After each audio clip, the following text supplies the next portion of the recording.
Welcome to the Muses That Spark. We are your hosts, Melanie and Athena.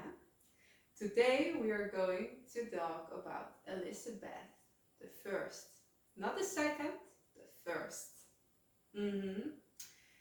So she is the muse of our month, and she inspired us because of her inner child, of her environment, of her mindfulness, of who she is as a person, and of her speeches, her story. Yeah. And today we're going to talk about that.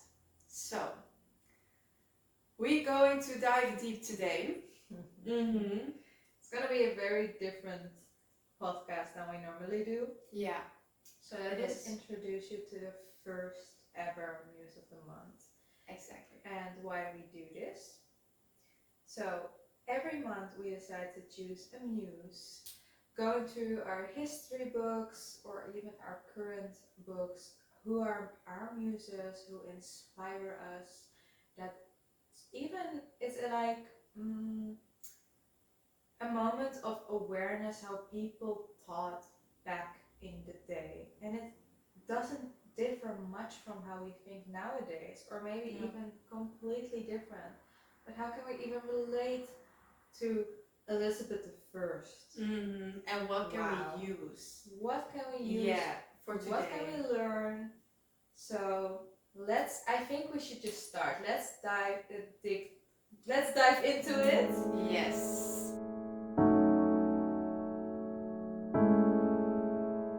So, picture this. England in the early 1500s. It's a country of misty forests, tiny villages, and a way of life rooted in the seasons and the church bells that rang for weddings, masses, and funerals. For most, life was challenging. Life was very hard. It was dominated by long days in the fields to make sure that there was enough food, enough things to drink, porridges, bread, and salted meat to survive. As you can probably hear from the picture we put in front of us, it is much related to how nowadays people think. Long days, long hours, everything is expensive. Nowadays we have the luxury to buy even small things like clothes or small trinkets. But back in the day, it was really such a different lifestyle. There were nights, there was also a very big gap between old and rich. Oh, there was. Yes. So once you were rich, you were quite quickly a royalty. You had a royalty rule. So let's say from dukes and duchess to viscount and viscountess to princes and princesses and queens and kings. So, however, there was one word for the lesser people, and that were just commoners. It was such a different world back in the 1500s, and there was also a whole belief system back then. Christianity had a very big impact on life, and we're gonna discuss even how it was for our Queen Elizabeth I, and how she was actually in the middle of a war between the Protestants and the Catholics, which were both a Christian belief system, but very differently. She has a mother and a father. Her father was Henry VIII, and her mother was Anne Boleyn. But Henry VIII really wanted a male heir. It was so important for him. He and Catherine at that time had a daughter, Mary. She will be known as Bloody Mary, but she's not the person we're going to talk about today. As he wanted really a male heir, he fell in love with Anne Boleyn. He really shifted earth and the universe for her. So, as Anne Boleyn was already ambitious, but also she was very clever and fiery. Elizabeth, it is quite insane to imagine. So, what we need to see is a royal house, and there is Henry VIII. He's the King of England at the time. He was married to his brother's widow, and at that moment, he started falling in love with Anne Boleyn, like you mentioned. Yeah. Now, that means Mary, Queen of Scots, was Elizabeth the first sister, half-sister. Half-sister, yeah. Yes, and Elizabeth, her childhood was a bit different than, let's say, ours. Her parents were not in the picture, so her mother was beheaded very early on when she was probably 3 years old, I believe. Yeah, 2 actually. Yeah. So she didn't really get the chance to know her mother, and because her father, Henry VIII, was very fixated on having a male heir, the moment he got Edward, his focus was mainly on him. Mm-hmm. And I mean, Elizabeth and Mary did not get any attention from their father, so they didn't have a father figure around them. No, and it's also good to mention that when Anne Boleyn died, unfortunately, the next day he already got married. Yeah, to Jane. Yeah. So the thing is, well, that is the thing. There's probably this. It's a bit same of Anne Boleyn. Anne Boleyn was in the picture when Henry was married to Catherine, but before they divorced, she planned everything. She was like, Henry, I want to be your main wife. Back in the day, divorce was not an option, not even for a king. It was not an option. Anne Boleyn encouraged Henry to start his own religion. The Protestants, actually, we know of as today. The power of that woman. The power of her, the woman. Yeah. Like Anne Boleyn was so powerful. She could inspire. She could engage with Henry VIII. They fell in love, and he just made a new religion. Actually, that's what she did. But to come back to the childhood from Elizabeth, you need to understand she was motherless at 2. Mm-hmm. She didn't even know her own mother. Then who brought her up? Well, that's a really good question.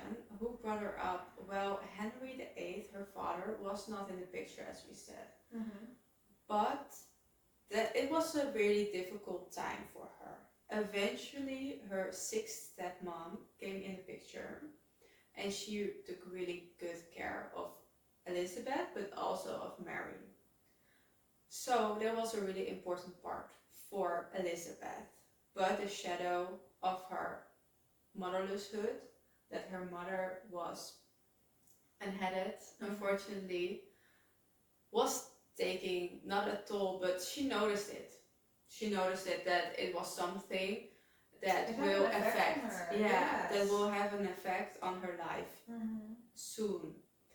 But the moment that Edward was born, she also not became Lady Princess, but she became Lady Elizabeth.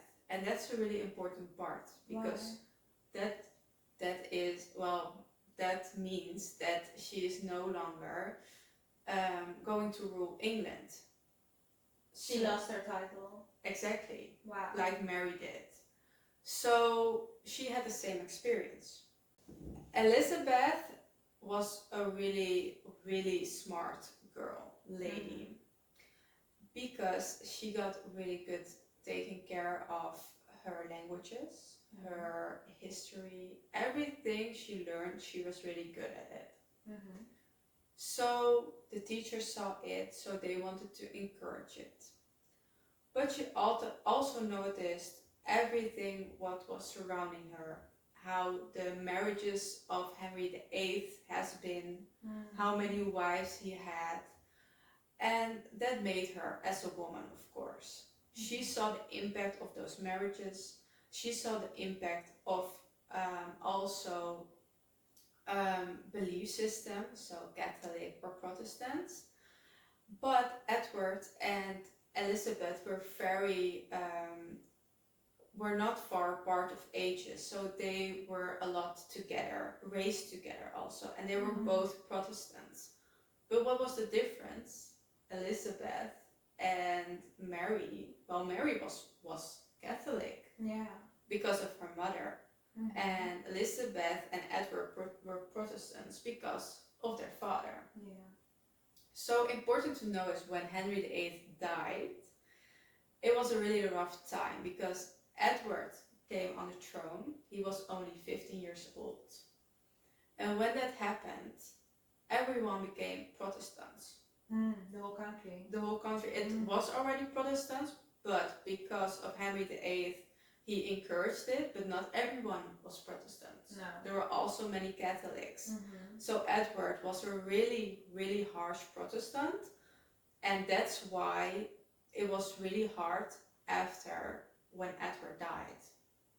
Okay. Yeah. I did not know that. Yeah. I just knew there was a difference between Catholics and Protestants, but I had no idea that after Edward started ruling, how much more of the country decided to change into Protestant. Yeah, so because of he was a really hard believer. And Elizabeth was also Protestant, but not that hard. No. So what happened when Edward, he was really young, unfortunately, he was 50 when he died. But what he did was he didn't want Mary to lead because he knew Mary was the next to lead the country, but she was Christian. So that was a really big part. Eventually, eventually he said that he doesn't want Mary to rule, but also not Elizabeth. Well, wow. Elizabeth was Protestant. She believed he didn't want Elizabeth to be the queen. No. Wow. He wanted his niece. What? Yeah. His niece. His niece. The 9-day queen. The 9th wow. day queen. Yeah. Oh wow. So she was indeed 9 days on the throne. Yes. And then Mary came along. Insane. Yeah. I hear a lot of when I was listening to a few podcasts about them. Yeah. I heard from they were English speakers that they don't even count her as queen because it was just 9 days. It's basically 1 week of that being she was queen. And she was also unheaded eventually. Really? Yeah. Really? Yeah, because of Mary. Because she saw her as a threat. So, and she was Protestant, so she had many reasons to eventually get her unheaded. Really? Yeah. Oh yeah, it was really crazy. Everyone got beheaded back then. Oh yeah. There was a reason for everyone. I'm happy that it's not in this. It doesn't even make sense, to be honest, No. especially because they're all family members. You know, they're like they're close to each other. They're living in the same palace. They are basically neighbors. It's like beheading your flatmates. You know? Yeah. Imagine that you just could have something on someone and then just say, okay, you're going to court and you are going to be unheaded, and the next day you're just, and everyone is watching. That's the most cruel part of everything. Yeah. Everyone is watching. Yeah. It's like a show. We want to mention about Elizabeth I by telling this story. The odds were not in her favor. They were not. Like, first of all, she was not heir to the throne. It was her brother, 15 years old. 15. Because it was a male. A teenager. Yeah. And also, it must have been quite scary. One weird word and you got beheaded. Yeah, I but also stood still on that. But also what was really weird, well not weird, but at that time, you need to imagine Edward and Elizabeth were very young, but they were very much with each other in their childhood. But when Edward chose his heir, indeed, it was not Elizabeth. That doesn't make sense to It me, doesn't. honest. Me too. So I don't know what happened there, No. but he chose for His his niece, the 9th-day queen, Yeah. and then came Mary. However, Elizabeth did not stop. Not being heir did not stop her from developing into this amazing woman. She knew 8 languages. 8, including Dutch, French. Well, name them. Yeah. Yeah, It's insane. It's insane. Yeah, yes. And she was so well educated that her teacher taught her law and court, and that's why she was such a good leader. But And that's also what we see back in Yeah. her story. Like, any ruler would, back in the days, would be like, you know what, if that's not your belief system, you're done. yeah, She would even take in mind the Catholics. She would, like the Scots were, for example, the Scots, they were not Protestants. And even then, she thought, you know, even if Mary is going for my head, I'm not gonna kill her because the Scots still believe also in her. However, at some point, there's a turning point, guys. at some point, she did need to make a very difficult decision. But that's later on. What else did you want to tell about her? Well, first of all, it's very important to know about Mary. We are going Who is she? in another story we will talk a lot deeper about her. But Mary was a Catholic. So you need to imagine this. Everyone is Protestants. That's another but really harsh Protestants. And Mary, religion really ruled everyone's mindset back then. That was the first thing. Yeah, and the priest had all the power. So Mary, I want to say Bloody Mary, but Mary, she ruled after the 9th-day queen. And for her, she fell in love. Well, not in love, it was maybe back in the day you could not fall in love, but she needed to marry a French king. Because she had alignments with Spain. But in that time, nobody was in favor of Spain. Nobody. Nobody. So when the prince came, there was such a fight, and Elizabeth had something to do with it. Well, that's what Mary thought, that she had something to do with it. So in that case, she could imprison Elizabeth. Wow. Yeah. Wow, really? So listen, your half-sister decides to imprison you. Exactly. How long was that? For a long time. It was really a long time. I don't know in how many months or years, but it was really like many months. Yes. And also, imagine this, it was the same prison, they say, as where her mother was before she got unheaded. Wow. Where she needed to be. It's so insane that she'd been through that. Like, we can all imagine quarantine. Oh yeah, but this was worse. That's what I mean. Like, the way it infected us nowadays, being quarantined in your own house. Yeah. She was in the same spot where her mom was basically counting the days that she was living. Exactly. She was counting, saying, okay, today I'm lucky, I'm still living. Today I'm lucky, I'm still living. She was put in that same room, situation, same energy. She's like, am I even gonna live? And also, in what you say, she didn't know if she would also be unheaded or not, because she didn't know what Mary had on her. Because if Mary had a really good reason, she will be next. But that wasn't the case, of course, because otherwise there was not a golden age. Yeah. Yes, exactly. So eventually Mary had nothing on her, and because she needed her, because it was her half-sister, she eventually needed to get her out of the prison. So... Do you also know why? No, I don't know. Tell me. No, I don't. No, That's what I want to know. I know I know why. The reason what they told me in many podcasts, what I've listened to, is that Mary just didn't have anything on her, so she became free. In the meaning, she did go to another country for a while because Mary was still the power of England. Mm-hmm. But you also need to imagine that nowadays England has a really strong power.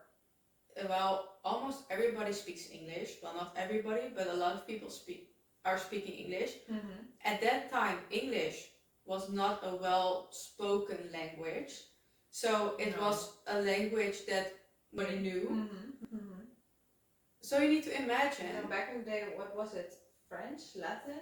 It was Latin languages. Latin, yeah. exactly, and almost no one could speak Latin. Only the priests and the highest exactly. people. Mm-hmm. So if you go with Latin and you would go to a commoner, they would absolutely not know what you're talking about. Exactly. Yeah. So it's insane to think the whole country understands what you're saying. Mm-hmm. But for her, it was the moment she stepped out of her house or of her palace, no one could understand what she was saying. Yeah, of course, in her own country it was fine because she's speaking English and the English commoners knew English, of course. Their language. But if she went to, let's say, Holland, she's so smart for learning Dutch. Languages of the day have been improved. Yes. And many people can write and many people can read. Oh yeah, people back then couldn't write, couldn't read. They didn't have school. No. So they just learned from speaking.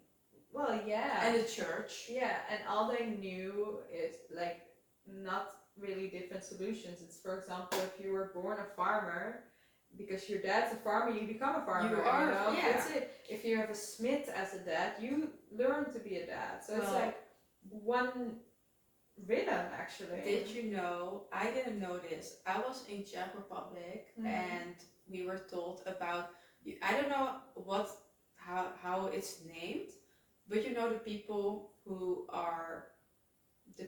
need to unhead people. Oh.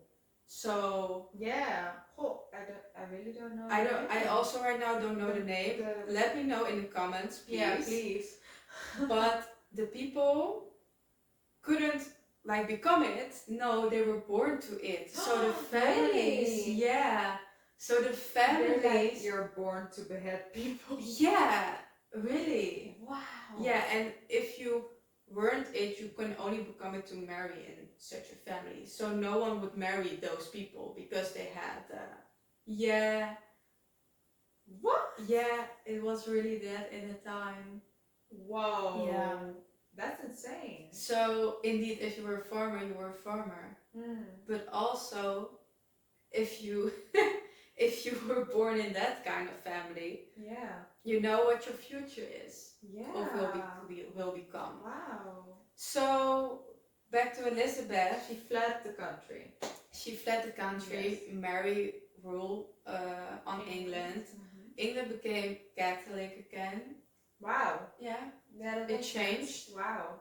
It must changed. have also been quite insane for the people there. Oh, They're yeah. like, oh, another new ruler. That's why it was so chaotic at that time, because Mary was also not really stable. She also had many thoughts, miscarriages. She thought she was pregnant. So she had a feeling that she was pregnant. She had all the symptoms. Yeah, she had all the symptoms. And eventually she wasn't pregnant, and that happened many times. I think like 8 times, what I've heard. That's insane. She must have been going through something. Oh, so much. I feel like the women who've been through it, maybe already the first time, they would be like, I would not wish for someone to go through that. No, but she just wanted an heir. Yeah. She really wanted an heir. That was really important to her. It sounds a bit like she took that from her dad also. Like her dad wanted an heir so badly. So bad. And his wives had so many miscarriages or false pregnancies. that she became one of them. Addiction. Yeah. And when Elizabeth ruled, she didn't want an heir. No, she was a She complete was opposite. against to it. Yeah. And that's really fascinating. So right now we're going to talk about the years that she became queen. That's known as the Golden Age, or sorry, what did you want to say? I would say known as the Elizabethan. The Elizabethan era. Yeah, that's initially how they called it. But also the Golden Age and the Virgin Queen. Yeah. Why is Elizabeth one of the well-known queens? Because in that time there weren't many queens. She was one of the very first in, let's say, Europe. Yeah. Because they had different names back then as well. I don't really remember what it's called. But I don't know too. I need to bring that back for another time. Yeah. Because Europe wasn't known as Europe back then. They had a different name. But we know of queens like Cleopatra, or most southern countries, even Spain also had queens. But in Europe, like the upper side, let's say England and Holland and France, was not that common. It was not common at all. It wasn't. So for England specifically, there was a new era born, especially now that she ruled as queen. She was the only female surrounded by male leaders and it was a man's advisors. world. Yeah, it was really. She was literally shown that welcome to the man's world. And of course, Denise and Mary were also ruling, but she was different because what was very different at that time. So first they were Catholic, then they became Protestant, then they became Catholic again, and right now Elizabeth is her turn to write down what will the country believe in. So when she wrote down the Protestants again, so it's changing. Back to Protestants again. But what was different is that Elizabeth believed in Protestants, but she wasn't the hard part of the Protestants' belief. She was not that strict. Strict, exactly. Yeah. But she also believed in Catholic parts. Yes, so that makes sense. Yeah, so that's why the country was in a new era. So she was really thinking about the future. And because she saw her dad had so many marriages, had so many wives and had it, she was like, right now, I want to give myself to the country. Yeah. I don't want any king. I don't want any heirs. No. I want to give... I remember she said, I'm married to my country. Yes, that's what she said. She was very famous for that. Yeah, and she was not only well educated, she was good at speeches. She was good at many things. But what's most important about the time that she ruled is 1588. Why is that, Athena? Yeah, why is that? Because she was not known for many wars. She didn't like wars. She was very good with finance. Exactly, that's the thing. She was like one of the first rulers who did not engage in war. Yes, at some point there was the Spanish Armada. That's what I want to talk about in 1588. Exactly, and the English Armada later on as well. However, other rulers, they purposely decided to go to war. If you were a ruler back then and didn't go to war, it was like a bit of shame or something. There was no logic in it. No. Yeah, exactly. And she really thought, I want to invest in our country. So why is it also the Golden Age? She invested in arts, in education. She invested really in a completely different field than any of the rulers before did. Then the moment her father died, she was physically abused. And the moment her sister became queen, she was mentally also abused, actually. So it makes a lot of sense why at some point she was, when it was her time to rule, she actually, I think she was like, now it's my time to rule. Yeah, I think too. Yes. And what's the most, lovely part about it? The previous episode we talked about inner child, and you see what she's going through. You hear it from us. Yeah. We have made a little story about things we have seen, we have heard on the internet, and of course she has seen it in her own way. But it just says a lot about her, because she have had so many struggles, so many challenges. It wasn't the Disney movie where she just had a little bit of a breakdown. No, she had really rough things to go through. And the fact, it's insane. Now, why we chose her as a muse, now even talking about it, I think it's quite inspiring how strong she is. Because after becoming queen, she ruled until she was what? 69. 69. That's like, she ruled 45 years. That is, for back in that day, that is such a long time. Yeah. Such a long time. And she was such an investment in the country. She really put all, basically she put all her trauma aside. We see it back in her behavior, but it really was like, my country is first. She put her country first, and it really showed. Also in the things we read or hear or listen to, it really showed what type of woman she is. And she inspires me in a way that how she did it. I cannot imagine going through so much stuff and still think I can be queen and still become queen. Yeah.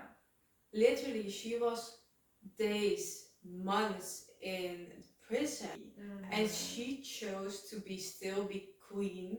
And she chose to be Protestant but also Catholic, so that everybody in the country could be their own. She really wanted people like to not be devastated like her. She didn't want like, of course the belief system ruled back then, but she was like, but I am ruling first. It was her who decided, and giving her people that freedom gave them also more, how do you say it? Like, belief in her more. They believed in her. Well, of course, it was not that easy to get everyone believing in her, because it was still a man's world. So everybody around her were men.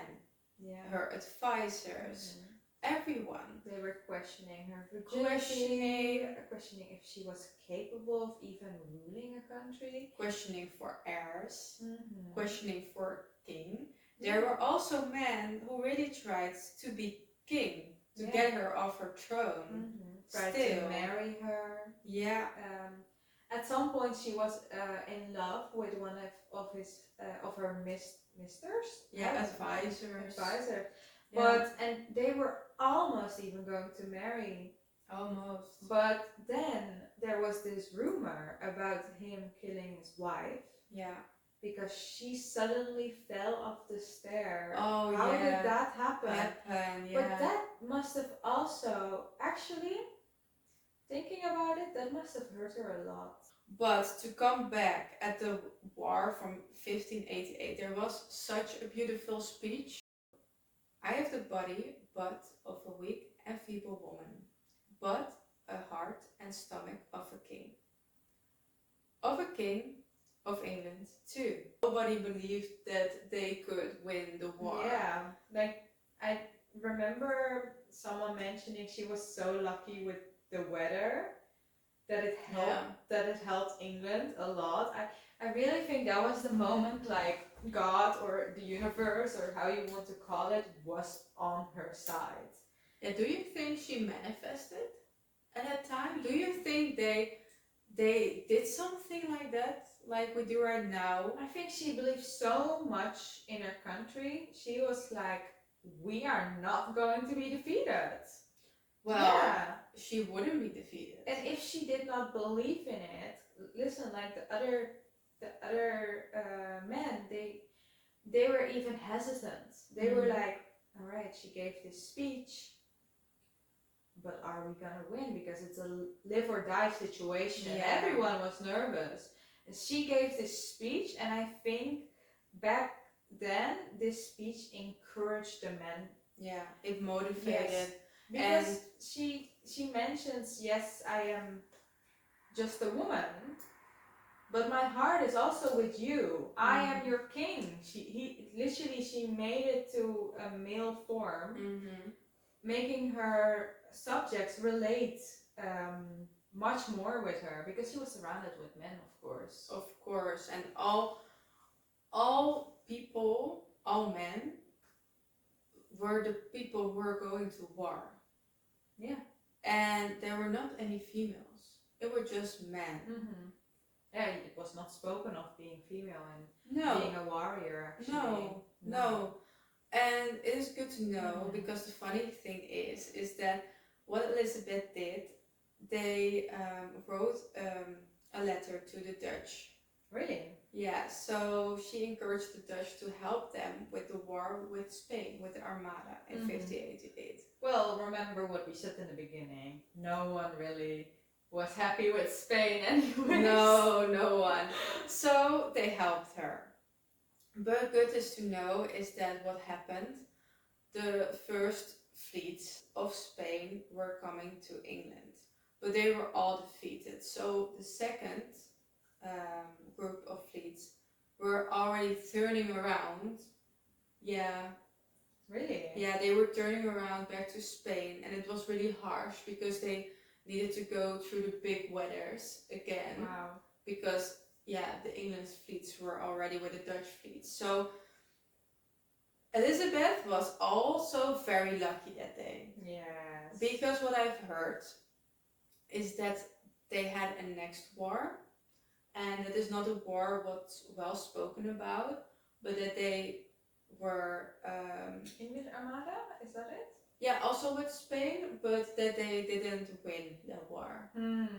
Right. So they weren't defeating, but they were defeated. Yeah, Sure. exactly. So, but it's not that much spoken of. Because people once it was a golden age. It was a really good monarchy at that time, because it is really a monarchy.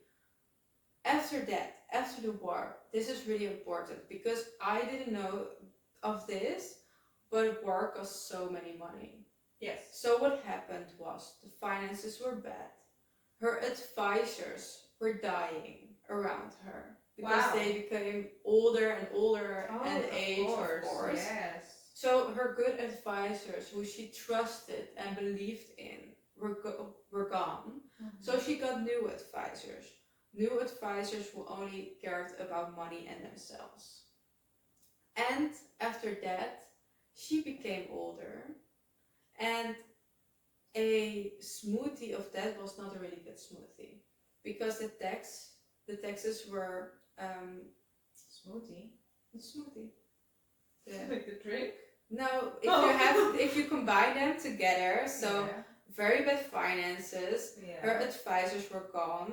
She got new advisors who were only thinking about money and wealth and about themselves. Just piling everything up. Piling everything up is not a good thing. No. So what happened? They increased taxes. Oh, yeah. So people were very happy about that, probably. Oh no. So there were a lot of things happening. People in Scotland and in Ireland were not happy. She needed to make a decision where I think she didn't stood behind it, but maybe with advisors she thought we needed to do this, because the Irish people were really harsh on her because they were Catholic, I think. I don't want to spread yeah, but also mistakes. But I know what happened is that English people one day attacked the Irish people. So they almost murdered half of the Irish people on Wow. the behalf of Elizabeth. Wow. That was such a harsh risk to take. Mary was called Bloody Mary. Yeah, but she was so kind, Elizabeth, but she had also, when there was needed her to be a queen, she also was a queen. But it was, yes, absolutely. Yeah. But it was also a lot of discussion of what were her decisions and what were her advisors, the advisors' decisions. To come back to everything, you heard her story. We have told the things we have heard. We have combined her story from the internet. We have combined it, made a story for you. Listen this podcast many times if you need to. Listen to this story many times, and let this inspire you. Let this inspire you.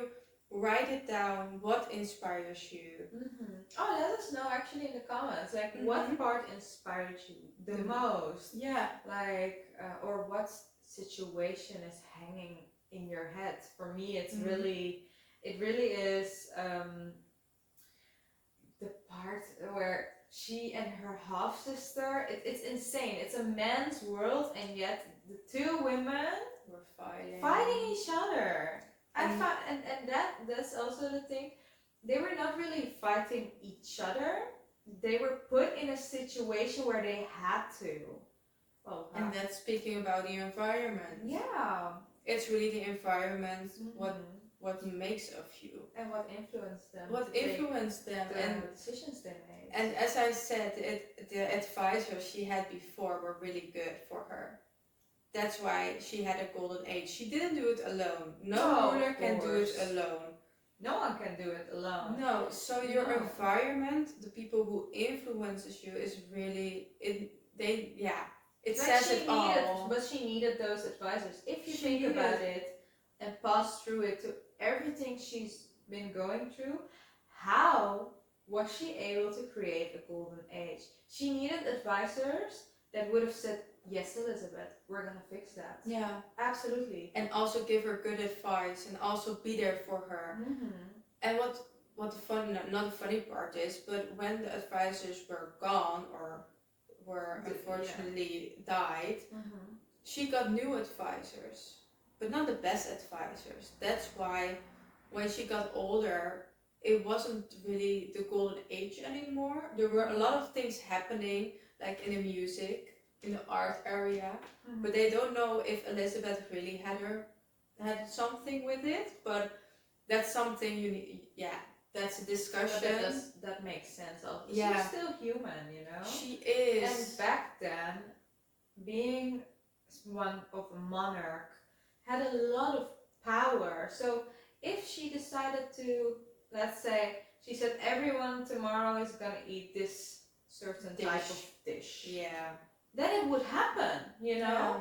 But if there's not, that specific dish is not available because not enough farmers can make it, that also had influence, you know. That wouldn't be possible even. So there would be a difference with people who were able to eat the dish and people who weren't, you know. Yeah. This is just a simple like explanation, but it makes a lot of sense. And she was living till she was almost 70. I mean, a lot can change within almost one day. 3 months. Yeah, before she became 70. I think we did absolutely amazing regarding this topic. It was so inspiring to read about her story. Yeah. And what I want to ask of you guys, let us know in the comments what inspired you the most. And if there's something in this whole story of her that made you think, I can learn from that situation. This is really a part that really taught you something completely different. Maybe you thought, oh, this is a situation I've been going through. I could have handled that differently. Could I have handled it like Elizabeth I? The queen, the Virgin Queen. The Virgin Queen. Did you know, last fact, did you know that Virginia in America is named after her? Really? No, I didn't know that. Yeah. Look at that. Yeah. Still. Yeah. everything happened, and she still got to get it. Yeah. You know, she Yeah. still She has still an influence up to She this fought- day, you know? she fought, yeah, and with her speeches and everything. Thank you guys. Thank you, muses. Thank you so much. We really appreciate that you are listening to our podcast, and I hope we have spread so much love and So much sparks. so much sparks. And we'll see you at the next episode. Bye. Bye.